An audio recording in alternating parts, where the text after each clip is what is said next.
집 앞 단골 김밥집이 어느 날 갑자기 문을 닫았습니다. 동네 세탁소도 30년 된 카센터도 하나둘 사라지고 있죠. 불경기 탓이라고요? 아닙니다. 지금 대한민국에서 벌어지는 건 단순한 불황이 아니에요. 장사가 되던 그 집 자체가 송두리째 바뀌고 있는 겁니다. 기술이 바뀌고 비용 구조가 뒤집히고 소비자들의 습관이 완전히 달라졌거든요. 성실함만으로는 더 이상 살아남을 수 없는 시대가 온 거죠. 오늘 저는 2026년 대한민국에서 가장 위험한 12가지 업종을 낱낱이 파헤쳐 드리려고 합니다. 혹시 당신의 직업, 당신의 사업이 이 목록에 들어있진 않을까요? 경기도 수원에서 32년째 카센터를 운영하는 박 사장님 이야기를 해드릴게요. 이분 동네에서 손기술 하나로 소문난 장인이었습니다. 엔진 소리만 들어도 어디가 문제인지 알아맞히는 분이었죠. 월 순수익 600만 원은 거뜬히 넘겼고 단골만 200명이 넘었어요. 아들 대학 보내고 딸 결혼 자금도 이 가게에서 나왔습니다. 그런데 2024년 어느 날부터 이상한 일이 벌어집니다. 단골들이 하나둘 전기차를 끌고 오기 시작한 거예요. 처음엔 좋았습니다. 새 차 구경도 하고 충전 방법도 알려드리고. 근데 문제는 그 다음이었어요. 전기차는 엔진 오일이 필요 없습니다. 타이밍 벨트도 없고 회생 제동 덕분에 브레이크 패드 교체 주기도 두세 배는 길어요. 매달 찾아오던 손님이 1년에 한 번 올까 말까 하게 된 거죠. 30년 동안 쌓아온 정비 노하우가 한순간에 무용지물이 됐습니다. 그래서 박 사장님, 전기차 정비 교육을 받으러 다녔어요. 수천만 원짜리 진단 장비도 알아봤습니다. 그런데 여기서 진짜 벽에 부딪힙니다. 전기차 핵심 시스템에 접근하려면 제조사 허가가 필요한데 이걸 동네 카센터에는 절대 안 열어주거든요.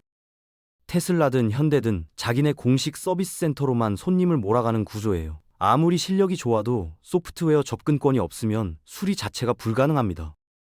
2030년이면 전기차 비율이 15%를 넘어요. 그때가 되면 동네 카센터의 고객 기반 자체가 증발합니다. 기술을 배워도 소용없고 장비를 사도 쓸 수가 없는 거죠. 박 사장님은 요즘 밤마다 고민한다고 해요. 32년을 바친 이 가게 문을 닫아야 하나. 2010년대 초반 PC방은 황금알을 낳는 거위였습니다. 리그 오브 레전드가 터지면서 전국 PC방이 만석이었거든요. 퇴근 후 직장인들, 학교 끝난 학생들이 줄 서서 기다렸어요. 그때 창업한 점주들 월 순수익 300만 원은 기본이었습니다. 좋은 자리에 있는 매장은 500만 원도 거뜬히 넘겼죠. 그런데 지금 그 PC방들 어떻게 됐을까요? 평일 저녁인데도 텅텅 비어 있습니다.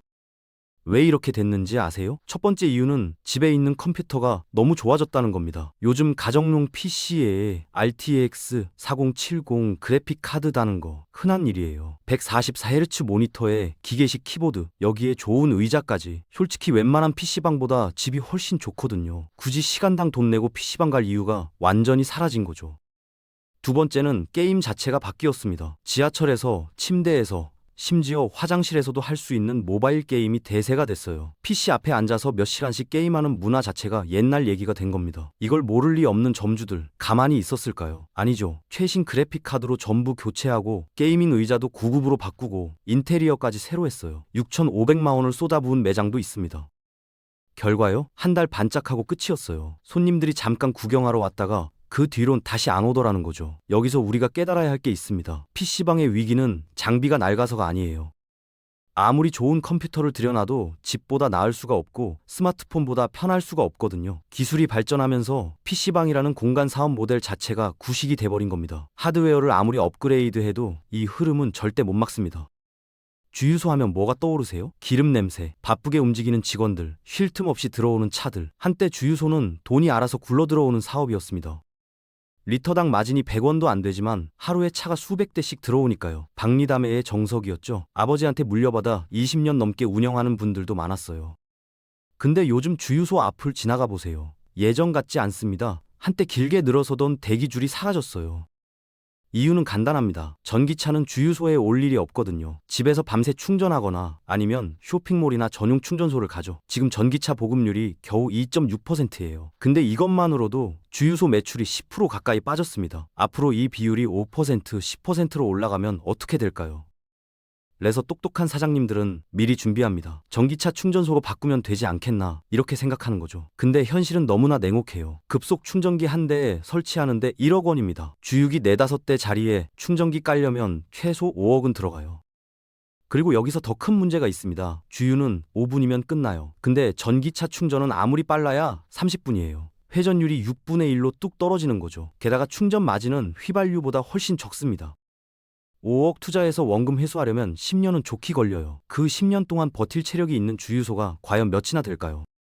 지금 전국의 주유소 사장님들 완전한 진퇴양난에 빠져 있습니다. 현재 사업을 유지하자니 손님이 계속 줄고 충전소로 전환하자니 투자비가 너무 크고 결국 대출 받아서 이자 갚고 또 대출 받고 빚으로 빚을 막으면서 하루하루 근근히 버티고 있는 게 현실이에요. 김밥 한 줄에 3,000원. 겉으로 보면 남는 장사 같죠? 재료비 빼면 1,800원이 남으니까요. 근데 여기서 진짜 계산이 시작됩니다. 직원 한 명을 고용한다고 해볼게요. 2025년 최저임금에 주유수당까지 더하면 이 직원 월급 주려면 하루에 김밥을 최소 50줄은 팔아야 해요. 50줄이요. 아침부터 저녁까지 쉬지 않고 말아도 빠듯한 양입니다. 근데 이게 끝이 아니에요. 임대료 내야죠. 전기세 내야죠. 가스비에 수도세까지. 이거 다 합치면 하루에 100줄은 팔아야 겨우 본전이에요. 100줄 밑으로 팔리는 날은 그냥 손해보는 겁니다. 그래서 대부분의 김밥집 사장님들 어떻게 하는지 아세요? 직원을 안 써요. 혼자 다 합니다. 새벽 5시에 나와서 밤 9시까지 하루 14시간을 꼬박 일하는 거죠. 밥 짓고 재료 손질하고 김밥 말고 계산하고 설거지하고 청소하고 이 모든 걸 혼자서요. 여기서 배달 얘기를 안 할 수가 없습니다. 요즘 배달 안 하면 장사가 안 되니까 다들 배달 앱에 입점하거든요. 근데 수수료가 얼마인지 아세요? 15%에서 20%입니다. 3,000원짜리 김밥 배달하면 500원 넘게 수수료로 나가요. 재료비 빼고 수수료 빼고 포장 용기값 빼면 남는 게 없어요. 진짜 영원의 수렴합니다. 배달하면 할수록 손해인 구조예요. 이렇게 하루 14시간씩 한 달을 꽉 채워 일하면 손해 쥐는 돈이 얼마일까요? 200만 원 정도입니다. 이걸 시급으로 계산하면요. 5,000원이 안 돼요. 최저임금의 절반도 못 미치는 거죠. 편의점에서 아르바이트 하는 게 훨씬 나은 겁니다. 사장이라는 이름만 달고 있지 실제로는 최저임금도 못 받는 노동자인 거예요. 목욕탕 사장님들한테 물어보면 다들 이렇게 말해요. 손님이 와도 걱정, 안 와도 걱정이라고. 무슨 소리냐고요? 목욕탕은 문을 여는 순간부터 돈이 새기 시작하는 구조거든요. 일단 온수를 24시간 돌려야 합니다. 손님이 언제 올지 모르니까 항상 뜨거운 물이 준비돼 있어야 해요. 사우나 가동하고 여름엔 냉방 틀고 겨울엔 난방 풀가동하고 가스비, 전기세, 수도세가 끝없이 빠져나갑니다. 월 고정 비용이 얼마인지 아세요? 3,600만 원입니다. 문만 열어두면 매달 3,600만 원이 나가는 거예요. 손님이 한 명도 안 와도요. 이 비용을 메꾸려면 매일 120명은 와야 합니다.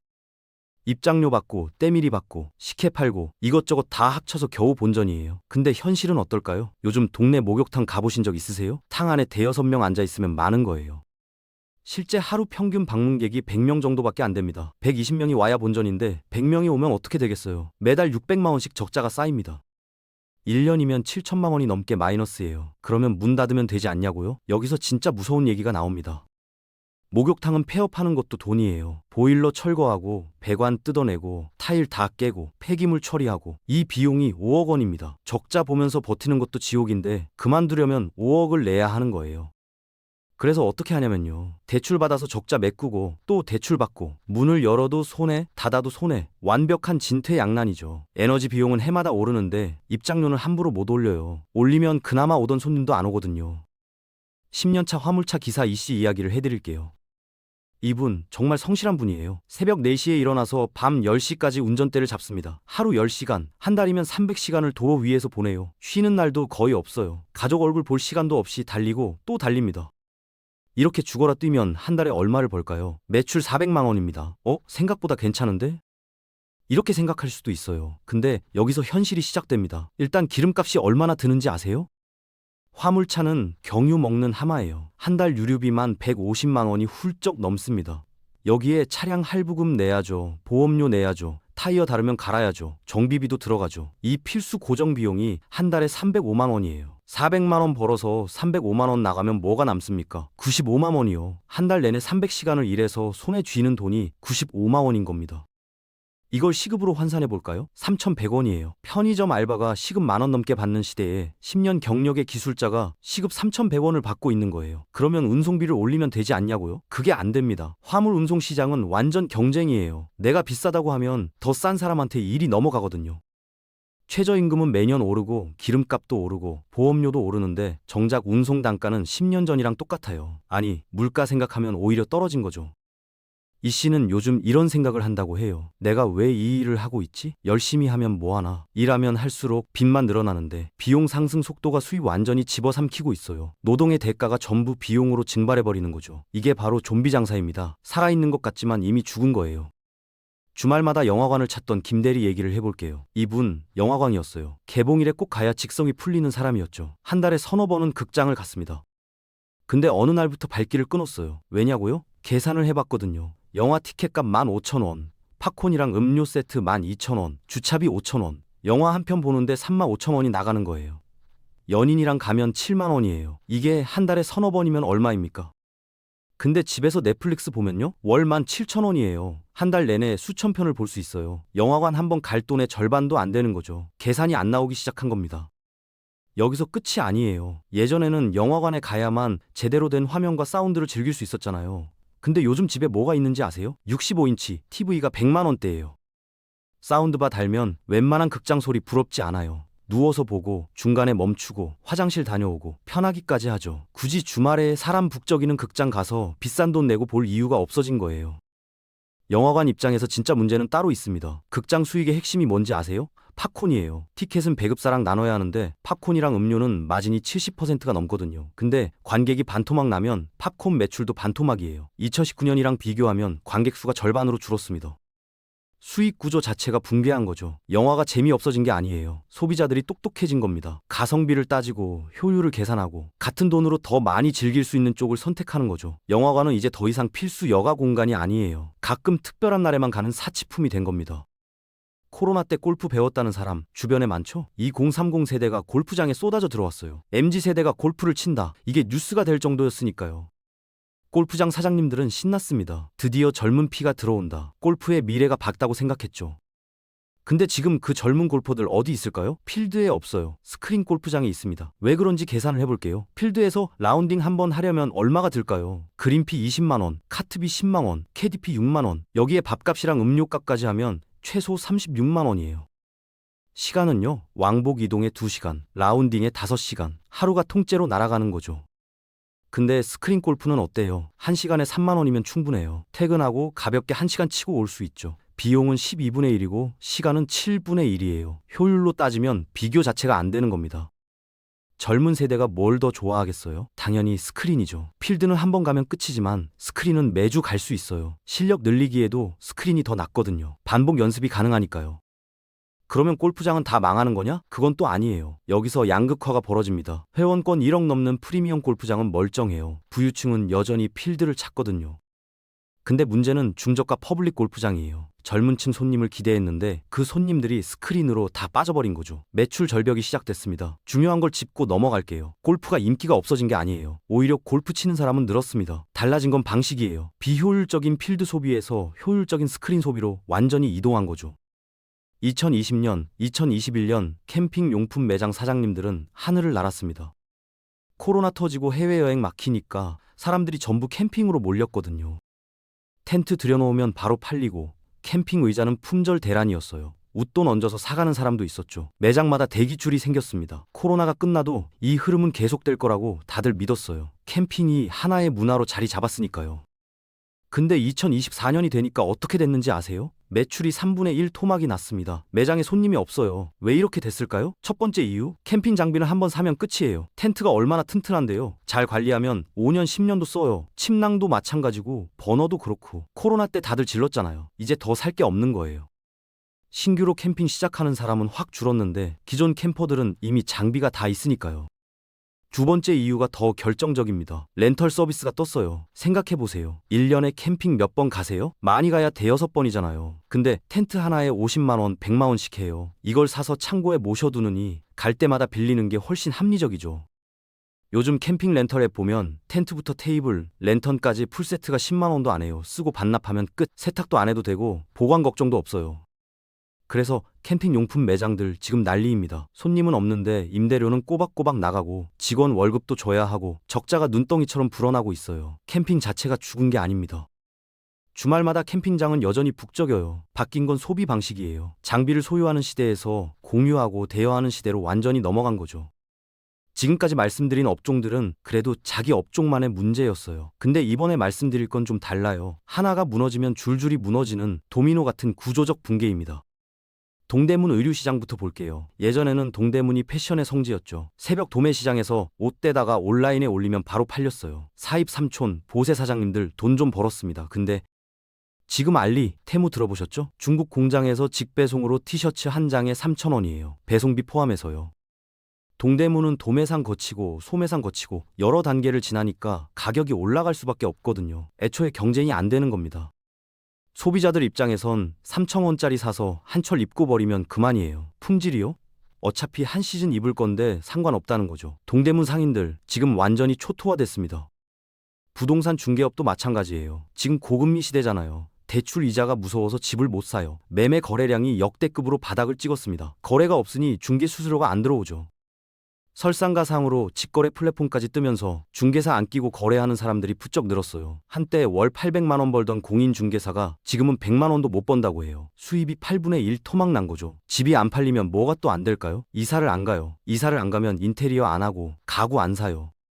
건설 경기도 꽁꽁 얼어붙으면서 새 아파트 물량도 뚝 줄었어요. 인테리어 업체, 가구 매장 전부 매출 절벽입니다. 이게 바로 연쇄 파산 구조예요. 누구 하나 잘못해서 이렇게 된 게 아니에요. 거대한 산업 생태계가 도미노처럼 쓰러지면서 그 안에 있던 모든 사람들이 한꺼번에 휩쓸려 가는 겁니다. 완전한 불가항력이에요. 오늘 말씀드린 12개 업종 전부 기술 변화, 비용 폭등, 소비 습관 이동, 구조적 붕괴라는 4가지 파도에 동시에 맞고 있습니다. 2026년 역대 최고 폐업률이 뉴스에 떠도 전혀 이상하지 않아요. 이미 예견된 현실이거든요. 지금은 열심히만 한다고 살아남는 시대가 아닙니다. 스스로에게 물어보세요. 내 일은 기술로 대체될 수 없는가? 오르는 비용을 가격에 전가할 수 있는가? 소비자가 앞으로도 계속 찾아올 것인가? 생태계가 무너져도 혼자 살아남을 수 있는가? 이 질문에 답을 못하겠다면 당신은 이미 위험지대에 서 있는 겁니다. 지금이 골든타임이에요. 움직여야 합니다.